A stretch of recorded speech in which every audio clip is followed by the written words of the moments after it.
তোমাক এইটো অৱস্থাত এৰি থৈ যাবলৈ মোৰ অকণো মন যোৱা নাই জানা। কিন্তু কি কৰিম, উপায় নাই, যাবতো লাগিবই। আমাৰ সন্তানটোৰ ভৱিষ্যত ভাল হ'বৰ কাৰণে আমি এইখিনি কষ্ট কৰিবই লাগিব।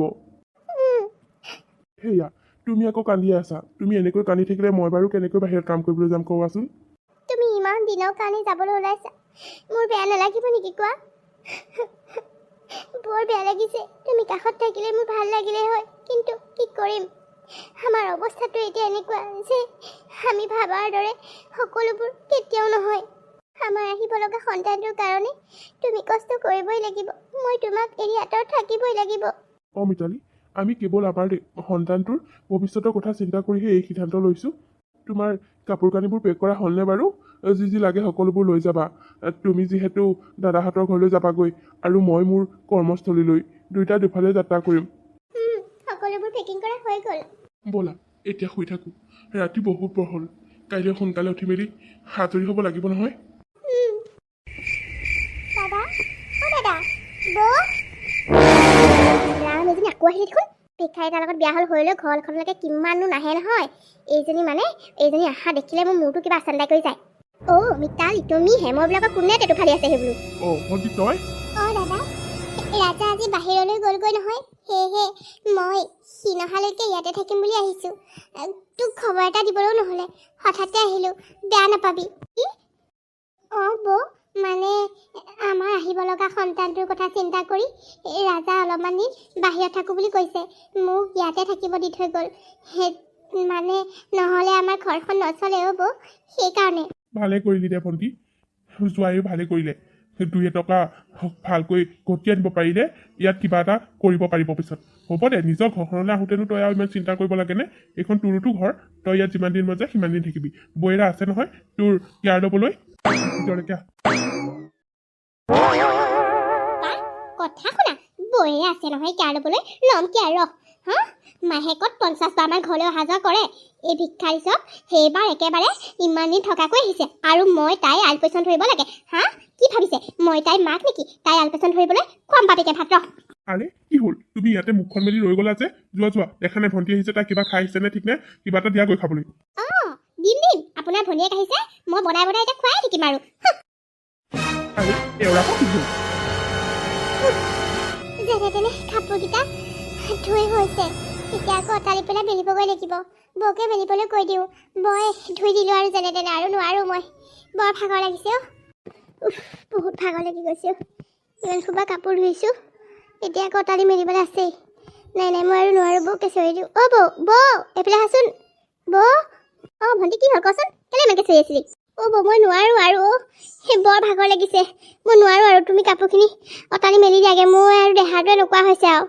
ৰাম, ভাগৰটো লাগিবই। এইবোৰ কাম কৰিলেহে তই আকৌ নৰ্মেল ডেলিভাৰী কৰিব পাৰিবি। তই কি জান? আমি পোৱাবিলাকেহে জানো কি কাম কৰিব লাগে কি কাম কৰিব নালাগে। এইবোৰ কাম কৰি থাকিলে একেবাৰে জন্মৰ সময়ত টেনশ্যনেই নাই, গম পালি? এইবোৰ কৰিব লাগে, উঠা নমা কৰিব লাগে, তেতিয়াহে তোৰ আকৌ স্বাস্থ্যটো ভাল হৈ থাকিব। একেৰাহে যদি শুই বহি থাক, তই আকৌ সেই স্বাস্থ্যটো বেয়া হৈ যাব নহয়, তেনেকৈহে চিজাৰিন কৰিবলগীয়া হয়গৈ, গম পাইছ? এতিয়া তই এইবোৰ কাম বনবোৰ যদি কৰি থাক, সময়ত নৰ্মেল ডেলিভাৰী হ'ব, পইচাও খৰচ নাই, কষ্টও কম। হ'লেও মোৰ বৰ ভাগৰ লাগিছে। পাৰিবি দে, লাহে লাহে ধুই পেলাই মেলি গৈ যা, পাৰিবি থ। হ'ব দিয়া বৌ, মই লাহে লাহে কৰি দিম আৰু। বহি খাবলৈ আহিছিল, পাইছে মছলাটো? তাইক ইয়াত মই কেয়াৰ ল'ব লাগে, মই বান্ধিয়ে কৰি খুৱাম, তাই বিন্দাছ বহি খাব, সেয়া হ'ব পাৰে। হেৰা শুনিছানে? শুনিছা? ক'ত আছা? এইফালে আছোন। কি হ'ল ইমানকৈ চিঞৰি থাকিবলৈ? ইমান খঙত কৈছা যে, কি হ'লনো তোমাৰ? আৰু কেনেকৈ ক'ব লাগে? ঘৰখনত কাম সোপা ইমান সোপা থকাৰ পাছতো আৰু এজনীক গোটাই লৈ এতিয়া মোৰ মূৰৰ ওপৰত সকলো দায়িত্ব দি তুমি বাহিৰে ফুৰা মানুহে কি গম পাবা ঘৰত কি হৈ থাকে? আৰে ভণ্টি আহিছে, তুমি ভণ্টিৰ কথা তেনেকৈ কৈছা যে? কিয়? তাই মোৰ ওচৰলৈ নাহিলে ক'লৈ যাব কোৱাচোন? মা দেউতা ঢুকোৱাৰ পিছত তাই আৰু মইতো আছো, তাই মোৰ ওচৰলৈ নাহি মই তাইৰ ওচৰলৈ নগৈ আমি কোন ক'লৈ যাম বাৰু কোৱাচোন তুমি? এতিয়া বিয়া হৈ গ'ল, আগৰ কথা বেলেগ আছিল। বিয়া হৈ যোৱাৰ পাছত এজনী ছোৱালী এনেকৈ মাকৰ ঘৰত থাকিলে শোভা নাপায়। আৰে তাই বিপদত পৰিহে ইয়াত আছে। তাই এনেই ৰাজাৰ লগত কাজিয়া পচাৰ লাগি পেলাই ঘৰত থকা সি নাই নহয়, মানুহে দেখোন চবেই গম পায়, কি ক'বনো? হ'ব মই বান্দিজনী আছোৱে নহয় কাম কৰিবলৈ। ইমান খং উঠিছেনে? এইগৰাকী আৰু খংটো উঠিয়ে থাকে। হ'ব, কাম দুটামান কৰিবলৈ পাইছে যে সেইটো কাৰণে অকণমান খং কৰিছে, আৰু পিছত আকৌ ভাল হৈ যাব। দাদা, কি হ'লনো? চিঞৰ বাখৰ শুনিলো। ভণ্টি, নাই একো নাই। দাদা, মিছা নামাতিবি, মোৰ কাৰণে তহঁতৰ ঘৰত অসুবিধা হৈছে ন? বৌয়ে মই ঘৰলৈ অহাৰ পৰা এনেকৈ থকাৰ কাৰণে বেয়া পাইছে ন?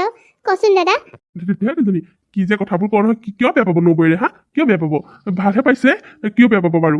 তই মিছা মাতিছ নেকি দাদা? ইয়াত ভণ্টি তই ভুল বুজিছ। নাই নাই, মই ভুল বুজা নাই নেকি দাদা? তহঁতৰ মাজত যদি এইবোৰ হৈ থাকে মই ইয়াত নাথাকোৱেই, সেইখন ঘৰলৈকে যাওঁগে, অকলেই থাকিম দৰকাৰ হ'লে।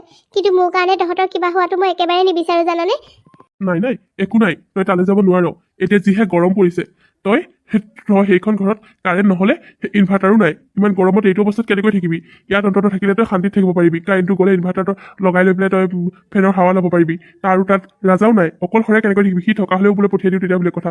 নাই নাই, তই যোৱাৰ কথা একেবাৰে নাভাবিবি। কিন্তু দাদা, মই যে ইয়াত থাকি তহঁতক অসুবিধা দিয়া যেন লাগিছে অ'। যদি কিন্তু কথাবোৰ কওঁ, সেইটো কথা হ'ল নেকি? এই গিয়েকৰ মাজত কেতিয়াবা টুটা মুণ্ডা এখন লাগে আৰু সেইটো বুলি কি তোৰ কাৰণে লাগিছে বুলি কিয় ভাবিছ হা? দাদা, তই সঁচাই কৈছতো মোৰ কাৰণে কাজিয়া লগা নাই বুলি? সঁচাই কৈছো এতিয়া অকণমান শুই গৈ যা, অকণমান আৰাম কৰিবি, অকল ঘূৰি নুফুৰিবি, কাম বন নকৰিবি। কিন্তু মই নথকাত আকৌ তই কাম কৰি থাক নেকি? নাই নাই, মই একোৱেই নকৰোঁ। বৌয়ে মোক একোৱে কৰিবলৈ নিদিয়ে নহয়। মই দিনটো শুই বহি থাকোঁতে গৈছে, আৰামেই আৰাম মোৰ। তেনেকৈ থাক, মই কৈ দিছো এওক যে তোৰ হতুৱাই একো কাম যাতে নকৰোৱাই। হ'ব দে, মই যাওঁ, ডিউটি টাইম হৈছে। তই থাকিবি দে, আহোঁতে মই কিবা এটা লৈ আহিম বাৰু। হ'ব যা দাদা। দাদা, মই যিমান অভিযোগ কৰিলোঁ মই তোৰ মুখখন দেখিয়ে গম পাইছোঁ। তই যে মোক মিছা মাতিছ। মোৰো ইচ্ছা নাছিল এনেকুৱাকৈ ইয়াত থাকিবলৈ, কিন্তু কি কৰিম, মই নিৰুপায়। সেয়েহে মই ইয়াতে থাকিবলগীয়া হৈছে। বৌয়ে দিয়া প্ৰতিটো কাম মই কৰিবলগীয়া হৈছে, নহ'লে যে মোৰ আৰু থাকিবলৈ ঠাই নাই। সেই অকলশৰীয়া ঘৰখনত মই অকলশৰে থাকোঁগৈ কেনেকৈ?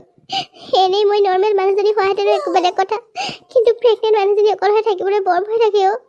অকলশৰে এটা ঘৰত থকাটো মোৰ বাবে অসম্ভৱ। সেয়েহে মই তোৰ ওচৰলৈ গুচি আহিলোঁ দাদা। হ'ব, এতিয়া ককাইলে যোৱালৈ চাই চকু পানী টুকি দেখুৱাব নালাগে। মই চাউল কেইটামান উলিয়াই থৈছোঁ, আচোন এই চাউলকেইটা জাৰি পেলাই। মোৰ চাউল জাৰিবলৈ অলপ অসুবিধা পাওঁ। এনেকৈ পেটটো বহি পেলাই অসুবিধা হয়। বেলেগ কিবা কাম আছে যদি দিয়া, নহ'লে মই চাউল জাৰিব নোৱাৰিম। ইয়াত যেতিয়া আছহি, মই কৰিবলৈ দিয়া কামবোৰ তই অকণমান কৰি সহায় কৰি দিবই লাগিব। বেয়া পালেও নহ'ব, তোক ইয়াত বহুৱাই খুৱাব নোৱাৰোঁ নহয় আমি। তুমি দিয়া প্ৰতিটো কামেইচোন মই কৰিছোঁ, কিন্তু মই এইটো কাম কৰিব নোৱাৰিম চাগে। মোৰ সন্তানটোৱে কষ্ট পাব। হ'ব, আমিও ল'ৰা ছোৱালী জন্ম দিছোঁ নহয়। আমি নিজে এইবিলাক প্ৰতিদিনে চাউল জাৰি পেলাই ভাত খাইছোঁ। আমাৰ একো নহ'লে তোৰহে সন্তানে কষ্ট পাব। হ'ব দিয়া মই যিমান পাৰোঁ জাৰি কৰি দিম বাৰু। যা, পিছফালৰ বান্দাখনে থৈ আহিছোঁ, জাৰি পেলাই গৈ। হ'ব দিয়া আৰামত বৈকৰ হাতে খাবলৈ আহিছিল, পাইছে মছলাটো বান্ধি। আৰে এয়া কি? ভণ্টিয়ে দেখোন চাউল জাৰি আছে। আৰে তাৰ মানে ভণ্টিক কামত লগাইছে, তাকো চাউল জাৰিবলৈ লগাইছে। তাই সেই ডাঙৰ পেটটো লৈ কেনেকৈ এই কামবোৰ কৰিছে? মই মোবাইলটো দিবলৈ আহি দেখিলোঁ বুলিহে। ভালকৈ দিছোঁ আজি। হেৰা ক'ত গ'লা? এইফালে আহা। শুনিছা নাই? ক'ত আছা তুমি? কি হ'ল ইমান একেবাৰে খবৰত আহিবলৈ? কি হ'ল দাদা, তই ইমানকৈ চিঞৰ বাখৰ কৰিছ যে, কি হৈছেনো? তই চুপ থাক। তই ইমান দিনে কিয় কোৱা নাছিলি যে মই ঘৰত নথকা অৱস্থাত তোক বৌৰে কামত লগাই থাকে বুলি? তোমাক মই কিমান কৈছিলোঁ যে ভণ্টিক এইবোৰ ফাল্টু কামত নলগাবা বুলি? তাই এতিয়া প্ৰেগনেণ্ট, তাই সেইটো পেট লৈ চাউল জাৰিবলগীয়া হৈছে। কি কাৰণে? তুমি কি কৰি আছা? তুমি কি কাৰণে ভণ্টিক এনেকুৱা কামত লগাবলগীয়া হ'ল? তাতে কি হ'ল? বহি বহি কাম কৰিলে ভাল এইটো অৱস্থাত, সেইকাৰণে লগাইছোঁ। চুপ থাকা, কথা ক'বলৈ আহিছা? তুমি একো মোৰ ভণ্টিৰ ভালৰ কাৰণে চিন্তা কৰি পেলাই সেইবিলাক কাম কৰিবলৈ কোৱা নাই। তুমি মোৰ ভণ্টি এইখন ঘৰত থকাৰ কাৰণে বেয়া পাইছা, যাৰ বাবে তুমি ভণ্টিক এনেকৈ কামত লগাইছা। লগাইছোঁ, তাতে কি হ'ল? তাই ইয়াত বহি বহি খাবলৈ আহিব আৰু মই তাইক চাকৰিৰ দৰে কৰি খুৱাব লাগিব নেকি?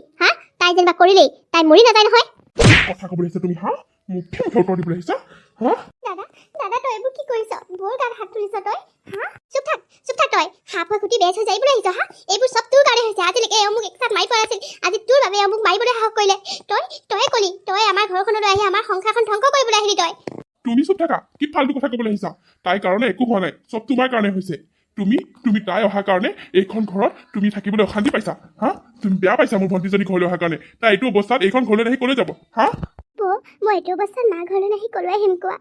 মই যদি নৰ্মেল মানুহজনী হ'লো হয়, তাত অকলশৰে থাকিলোঁ হয়, কিন্তু প্ৰেগনেণ্ট হোৱাৰ কাৰণেহি মই দাদাৰ ওচৰলৈ গুচি আহিলোঁ। তুমি বেয়া পাইছা যদি মই আজিয়ে যামগৈ মোৰ কাৰণে তোমালোকৰ অসুবিধা হোৱাটো মই কেতিয়াও নিবিচাৰোঁ মই থকাৰ কাৰণে তোমালোকৰ অসুবিধা হৈছে। দাদা, মই আজিয়ে যামগৈ।